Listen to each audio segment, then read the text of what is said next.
Hey guys, astăzi o să inspectăm un joc de pe Roblox. Mă rog, experiențe după cum le numesc acum și o să vedem dacă merită să fie pe Roblox sau îi dăm report. Jocul de astăzi va fi Romania Admin, un joc care a fost în destul de multă dramă. La început pare un joc destul de normal, ai niște setări și nimic ciudat.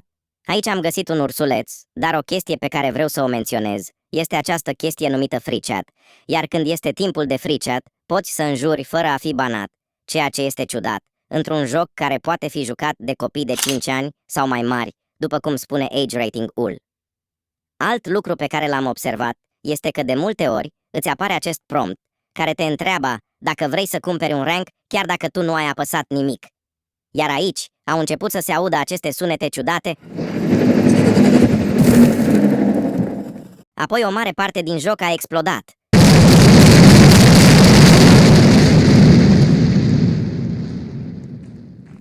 Sunetele ciudate au continuat, dar nimic altceva, până când mi-am luat kick de pe server cu acest mesaj pe care nu o să-l spun. Chiar nu știu cum filtrele de la Roblox nu au moderat acest mesaj. Puțin mai târziu am intrat pe alt server și am văzut acest mesaj, care redirecționează userii pe serverul lor de Discord, ceea ce este ilegal pe Roblox, iar când vedeți astfel de mesaje trebuie să vă duceți rapid la meniul Roblox. De acolo te duci la secțiunea de report, apeși pe Highlight Mode, Enter Highlight Mode și după apăsați pe textul de sus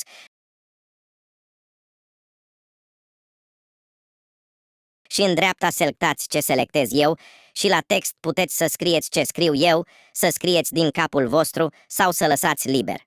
Ok, acum cred că ar trebui să-i dați report? Da, jocul asta încalcă regulile Roblox-ului și mai ales pe serverul lor de Discord. Ei vând rank-uri și grad-uri cu bani reali, ceea ce încalcă una dintre cele mai importante reguli.